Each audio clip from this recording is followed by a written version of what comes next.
ሰላም ሰላም ውድና የተከበራችሁ ሁለገብ ሚላት ቻናል ተከታታዮች ቤተሰቦች እንዴት ናችሁ? ሰላም ናችሁ? ሰላማችሁ ብዝት ትርፍርፍ ይበል።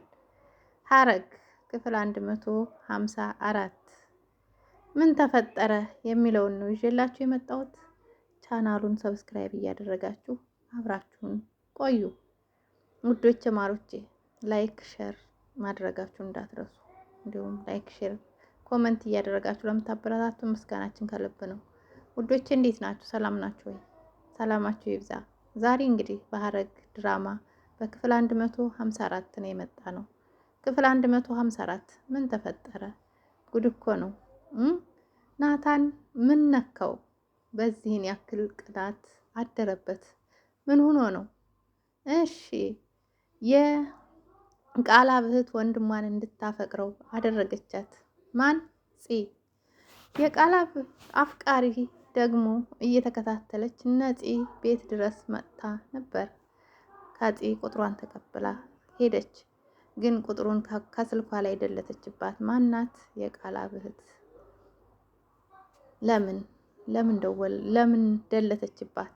ምክንያቱም ወንድሟን አግኝታ ያለውን ነገር እውነታውን እንዳታውቅ ስለፈለገች ነው የደለተችባት። ይህም ማድረግ ተገቢ ነው ትላላችሁ? ገኒ በጣም በቃ ተክዛ ነበረ። ምክንያቱም የሆነ ሽንት ቤት ውስጥ ተቀምጣ ነበረ። ከዛ አቤል እንዳጋጣሚ ሲሄድ ሲያገኛት ምን ሆነሽ ነው ገኒ ብሎ ሲጠይቃት ገኒ በጣም ልጄ እያስቸገረኝ ነው፣ እኔ ምን ማድረግ እንዳለብኝ አላውቅም፣ ከሁሉም ሰው ጋር እየተጣላ ነው፣ በጣም እያናደደኝ ነው፣ ምን ማድረግ እንዳለብኝ እኔ ምንም የማውቀው ነገር የለኝም ብላ በጣም በምሬት እያወራችሁ ለአቤል ማለት ነው። አቤል ደግሞ ገኒ እንደዚህ አትናደጅ፣ ለአንቺ እንደዚህ መናደድ አይገባም፣ ምክንያቱም አንቺ በጣም ጥሩ እናት ነሽ፣ እኔ እነግረዋለሁ፣ እኔ አስረዳዋለሁ፣ እኔ ሁሉንም ነገር እነግረዋለሁ፣ ስለዚህ አንቺ ምንም እንዳትይ ይላታል። አቤልም እንደው እስኪ ልጄ ካሰማህ ንገረው፣ ከሁሉም ጋር በቃ እኔ ምን እንደሆነ አላቅም፣ ምን እንደነካው አላቅም፣ ከሁሉም ጋር እየተጣላ ነው ትለዋለች። ከዛ እሷም እንደዛ ብለው እንትን ካሉ በኋላ ጽዮን ይቺ የቃላብ እህት ወደ ጽዮን መጣች። ጽዮን ጋር መጥታ እያወሩ ባሉበት ሰዓት ቃላብን ደውላ ና ልበለውና አንቺን እንዲተዋወቅሽ አዲስ ፍቅረኛ ሆነሽ እንድትተዋወቂው እንድትጀነጅኙ ያለውን ነገር ለማወቅ ግዴታ በእንደዚህ አይነት ነገር እሷ ጽ የምታውቀው ነገር የላትም። እሷ እህቱ እንደሆነች አታውቅም።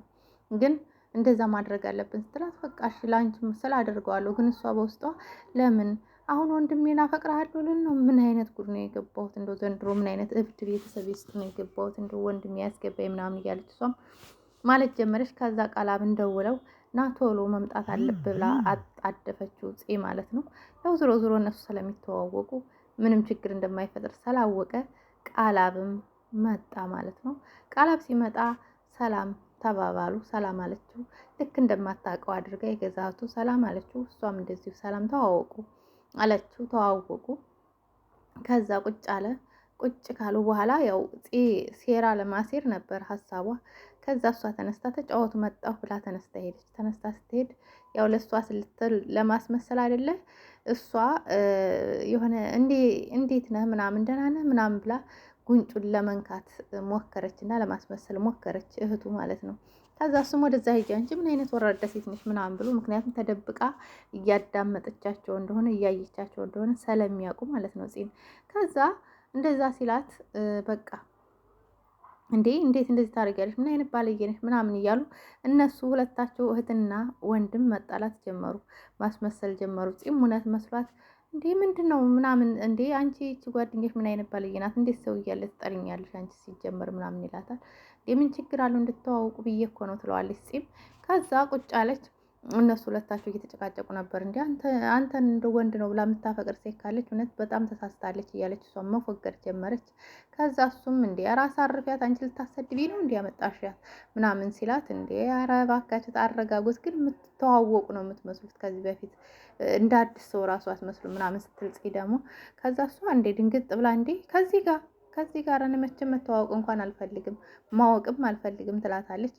ከዛ በኋላ እሺ በቃ ብለው እሱ ልክ የተናደደ መስሎ ተነስቶ ወጥቶ ሄደ ማለት ነው።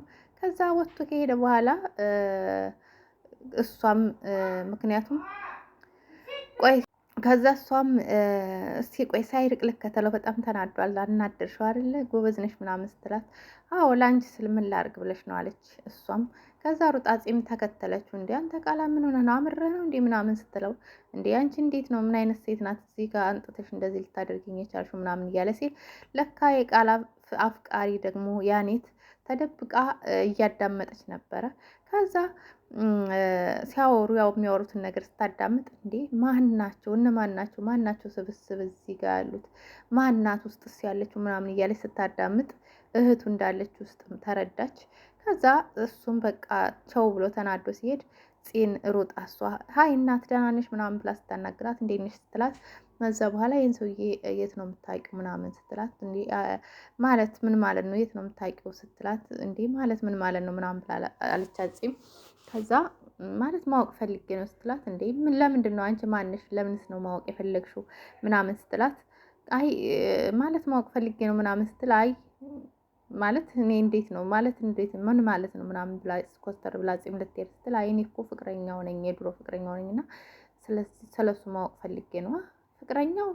ፍቅረኛው ነሽ እንዴ እና ማን ነው ስሙ ስትላት ስሙን ነገረቻት። ቃላብ ስትላት እውነትም ፍቅረኛው ናት ብላ ጺም ያለውን ነገር ለመነጋገር በቃ እኔ ወደዚህ ብላ ወደ በሩ ተጠግተው አወሩ ማለት ነው። ድጋሚ እንደሚገናኙና ያለውን ነገር እውነታውን እንድትነግራት ምናምን ስልክ ተለዋወጡና ስልኳን ተቀብላ ጺም ወደ ቤት ገባች።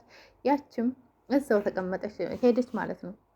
ከዛ ቤት ስትገባ የቃላብ ስለነበረች ሄደ ስትላት አዎ ሄደ እኮ ግን የሆነች ሴት ፍቅረኛውን አግኝቼ ቁጥሯን ተቀበልኳት ቁጥሯን ሰጠችኝ እና እንደዚህ ተቀጣጥረናል ሌላም ቀን ልንገናኝ ምናምን ስትላት ደነገጠች። እንዴ ማናት ወንድሜን የምትከታተለው ምናምን ብላ ስትደነግጥ ከዛ ስታይ ማለት ቁጥሩን እስኪ ስልክ አስደውይ በእናትህ ብላ ስታይ ቁጥሩ የእህቷ የዛች ጓደኛዋ ቁጥር እንደሆነ አወቀችው ማለት ነው። ከዛ እሷን በጣም ተናደደች እና ከጽ ስልክ ላይ ያን ቁጥር ደለተችው።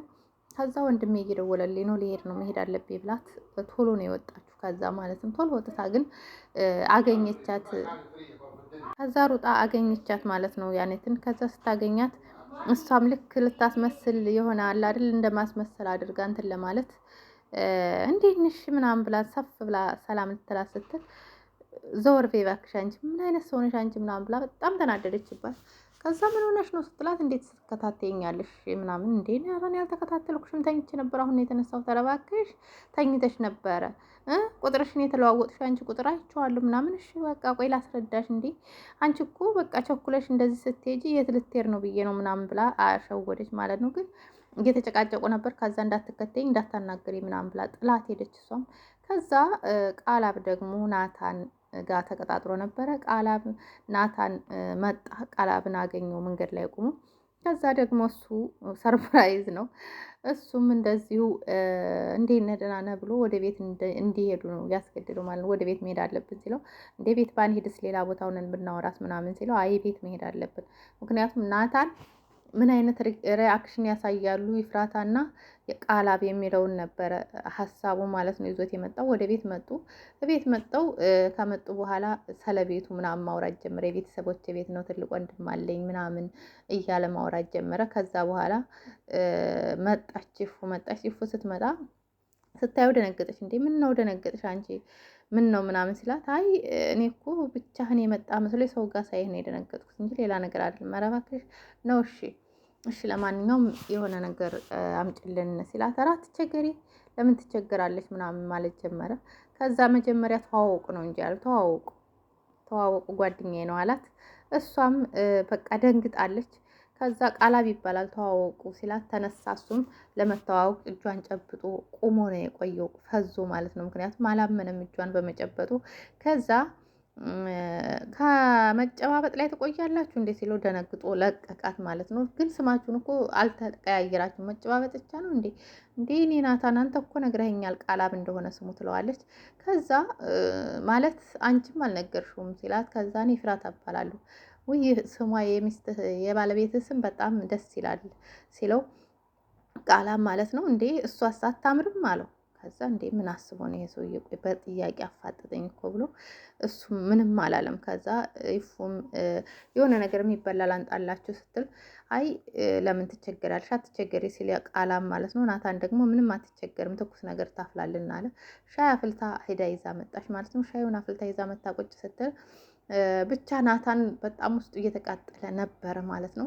ከዛ በኋላ ተጫወቱ ምናምን እያለች ማለት ስትጀምር በሉ እናንተ ተጫወቱ እኔ ከላይ ደርሼ መጣሁ ብሎ ሻዩን እንዳመጣች ጥሏቸው ሄደ። ከዛ ቃላብና ኢፉ ደግሞ መጨቃጨቅ ጀመሩ ማለት ነው። እንዴት እዚህ ምን አመጣህ አንተ በቤተሰቦች ቤት ውስጥ ምን ልታረግ ነው የገባው? ምንድነውስ ነገርህ? እያለች ስትናደጅ ሳይሆን ስስቂ ነው የሚያምርብሽ፣ ሄደ ወደዛ እባክህ ምናምን ትለዋለች። ከዛ እሷም ሻዩን ጥላ ተናዳ ተነስታ ጥላው ሄደች ማለት ነው። እዛ ጋር ደግሞ ጽዮንና አቤል ደግሞ አለማቸውን እየቀጩ ነው ማለት ነው። የጽ ፍቅረኛ እንዳለ አላወቀችም። እሷ ግን ማለት እሷ ፍቅረው አይደለም በነገራችን ላይ እንደ ወንድም ቀርባው ነው እንደዚህ እንደ ማለት እንደ እንትን እየፈነጨለች ያለችው እና ከሱ ጋር ብዙ ቦታዎችን ፎቶ እየተነሱ ምናምን እያዘላት ግን እያስታወሰች ነበረ ቢኒን ማለት ነው። ቢኒን እያስታወሰች ነበረ እሱን ባቀፋት ሰዓት ስትጫወት ምናምን እንደዚህ ሊስማት ሲል የሆነ ሀረካቱ ትዝ እያላት ነበረ ጺም ማለት ነው። ብዙ ጥሩ ነገሮች አሳልፎ ከአቤል ጋር ወደ ቤት ተመለሱ። እንዲሁም ደግሞ ወደ ቤት ከተመለሱ በኋላ ከቤትም ሆነው በጣም ጥሩ ነገር አሳልፈናል፣ በጣም ነው የማመሰግነው ምናምን እያሉ መመሰጋገን ጀመሩ። ጽዮንና አቤል ማለት ነው። አይ እኔ ለምን ታመሰግኘኛለሽ? እኔም ደስ እያለኝ እኮ ነው ከአንቺ ጋር የሆንኩት ምናምን ይላታል። እሷም እውነት በዚህ ጊዜ እኮ ጊዜውን ሰጥቶ እንደዚህ ከአንተ ጋር የሚያሳልፈው ሰው ለአንተ የሆነ ሰው ብቻ ነው እና ስለዚህ በጣም ነው ከልቤ ነው የማመሰግንህ ትለዋለች። አረ ችግር የለውም እያለ እሱም በዛ ይቀጥላል ማለት ነው። እውነት የዛሬው ድራማ ግን እኔ እንጃ አላውቅም። እና እስካሁን ድረስ ይፉና ናታን ልጃቸው እንዳለ በህይወት አላወቁም። በእርግጥ ይፉ የሆነ ሳታውቅ አትቀርም፣ የተጠራጠረችው ነገር ሳይኖር አይቀርም ከዚህ ልጅ ጋራ። ናታን ሌላ ነገር ነው የጠረጠረው፣ እሷ ደግሞ ከልጁ ጋር ያላትን ነገር እንትን ለማለት ነው። እና ታውቃላችሁ ናታን የጠረጠረው ሌላ ነገር ነው። በቃ እሷ እንዳፈቀረችው ወይም ከእሷ ጋር ፍቅር እንደጀመሩ ምናምን ነገር አድርጎ ነው እያሰበ ያለው ማለት ነው። ግን ኢፉ ደግሞ የሆነ ነገር ካሱ ለማግኘት ነው። የዛኔም በርዷ ስለነበር ጃኬቱን ሲሰጣት ተቀብላ መጣች። ድጋሚ ጃኬቱን ሰጠችው። የተገናኘችውም የሆነ ነገር አለ ብሎ ስለነገራት ነው እና ለዛ ብላ ነው ከሱ ጋር መገናኘቱን የመረጠችው፣ ጃኬቱንም ለመስጠት ሄደችው። ከዛ በኋላ ግን እሷ በተደጋጋሚ እሱን ለማግኘትም ፍላጎትም ምንም የላትም፣ ወይም በናታን ላይ ለመሄድ ሀሳቡም የላትም። ግን ናታን በጣም እየቀና ነው ያለው። እውነት ናታን በጣም እየቀና ነው ያለው። ከኔ ምን አታ ነው ምንድን ነው በቃ እያለ እሱንም ቤት ድረስ አንጥቶ በዚህን ደረጃ እስከ ማገናኘት ድረስ የደረሰበት ናታን ችግሩ ምንድን ነው ብትሉኝ እኔ እንጃ። ብቻ ያወቅኩት ነገር የለም። እኔም እንግዲህ ፈጣሪ ይወቀው፣ እኔ አላቅም። ኢፉ ጋር የመጨረሻ ይጣሉ ይሆን ናታንና ኢፉ፣ ወይስ ልጃቸውን አግኝተው ፍቅራቸው ይቀጥል ይሆን የሚለው ለእኔም ጥያቄ ነው ማለት ነው። እውነቴን ነው የምላችሁ ዛሬ ወደ የት ሂዶ ነው? ቆይ ያፌትን አላየሁትም ዛሬ። ያፌት የት ነህ? ብቅ በል አንተ። አንተ አሁን ወደ ራስህ ተመልሰህ ጥሩ ነገር ጥሩ ሰው ሆነሃል ይመስለኛል። በፊት የምታደርገውን ሰይጣን ምናምን ነገር ትተህ ወደ ጥሩነት እየተመለስክ ይመስለኛል። እና ድራማው በጣም አሪፍ ድራማ ነው። ጥሩ ነገር አሁንም በጥሩ ነገር እንጠብቃለን ማለት ነው። ሐረግ ድራማ እኔ በፊትም አንስቼ የምከታተለው ድራማ ነው እና ያዝናናኛል። እውነቴን ነው፣ ያስተምረኛልም ያዝናናኛልም። እና ብዙ ሰዎች ለእናንተ ጥላቻ እንዳላቸው ለእናንተ ብዙ ነገር እንዳላቸው ከእነሱ ትማራላችሁ። ማለት በምን ያክል በምን ነገር ስቲል እንኳ ማለት ባል ሚስቱን የገዛ ጓደኛህ እንደሚያጠምዳት በቃ የሆነ የተለያዩ ነገሮችን ብቻ አስተምሮት ያላቸው ነገሮች ናቸው የሚያስተላልፉት እና ጥሩ ድራማ ነው ብዬ ነው የማስበው እኔ እንደኔ ከሆነ። ለቻናሉ አዲስ ከሆናችሁ አሁንም ሰብስክራይብ፣ ላይክ አድርጉ። ነባሮቹ ደግሞ ላይክ ሸር ማድረጋችሁ እንዳትረሱ በእኔ ይሁንባችሁ። ስለዚህ ይህን ይመስል ነበር ሐረግ ድራማ በክፍል 155 ጠብቁ። ነገ ወይም ከነገ ወዲያ ጠብቁ፣ እንመጣላችኋለን። ግን ቻናሉን ሰብስክራይብ አድርጉት እንዳትረሱት ማለት ነው። ቻናሉን ሰብስክራይብ አድርጉት። ሰብስክራይብ የምትለው እንደሆነ እየረሳሁት ነው እኔ ራሱ ሰብስክራይብ ማለት እየረሳሁት ነው ታውቃላችሁ። እና ያው ኢትዮጵያ ላይ በነገራችን ላይ በጣም አሪፍ ድራማዎች እየመጡ ነው። አሁን በፊት እነ ቤቶች ምናምን ምናምን ነበሩ። ብዙም ድራማ አልነበረም፣ እነ ገበና ምናምን ነበር እና አሁን ላይ ግን በጣም በርካታ ድራማ ሰሪዎች፣ ተዋናዮች እየመጡ ነው። በጣም ጥሩ ነገርም እያስተላለፉልን ነው። እናመሰግናለን፣ ጥሩ ነገር ስለምታሳዩን። አንዳንዶቹ አስተማሪ ናቸው፣ አንዳንዶቹ ደግሞ የሆነ ጥሩ ያልሆኑ ነገሮችም አሉ። እነሱም ደግሞ ያው በኮመንት እንዲያስተካክሉ እየነገራችኋቸው ጥሩ ነገር እያስተላለፉ ስለሆነ እናመሰግናለን። እኔም እህታችሁ ሜላት እየገረብኩላችሁ ቆይቻለሁ ማለት ነው። ከልብ ነው የማመሰግነው ስለምትከታተሉን። ቻናሉን ሰብስክራይብ፣ ላይክ አድርጉት። እሺ፣ አመሰግናለሁ ውዶቼ፣ ማሮቼ፣ ፍቅሮቼ፣ ሁሉ ነገሮቼ። ብርድ እንዴት ነው? የብርድ ሰዓት እንዴት ነው? ብርድ ስለያዘን ብርድ ውጭ ላይ ነው በቃ አሁን ላይ ያው ደስ ይላል አየሩ። በነገራችን ላይ ብርድም ቢሆንም ደስ ይላል ቀዝቃዜው ምናምን፣ በተለይ ውጭ የሚንቀሳቀሰው እና በዚሁም ስለ ብርዱም ሰላም ልበላችሁ ብዬ ነው እስከዛው ድረስ ውዶቼ። በተረፈ ደህና ናችሁ? ወይኔ ጉድ ፈላ ራሴ ደግሞ ያለው እናመሰግናለሁ ማሮቼ፣ ፍቅሮቼ፣ ሁሉ ነገሮቼ ብላለች ሀቢባ። ናፍቃችሁኛል እውነት። እኔ በላይቭ ገብቼ እናንተ ጋር ማውራት ነው የናፈቀኝ አሁን ላይ። መቼ ነው በላይቭ የምገባው? ላይቭ መግባት አለብኝ አንድ ቀንማ እንዴ። በላይቭ ገብቼ መታችሁ ሰብሰብ ብላችሁ ምናምን ነገር ከእናንተ ጋር ማውራት ነው የምፈልገው። እውነቴ ነው የምላችሁ። ያለዛ በቃ እስከ መቼ? እናመሰግናለሁ ማሮች። በሌላ ቪዲዮ በአዲስ ቪዲዮ እስከምንገናኝ ሰላማችሁ ብዝት ትረፍረፍ ይበል። እህታችሁ ሜላት ነበርኩ አብሬያችሁ ቆየሁት። ባይ። ሰላም ሁኑ።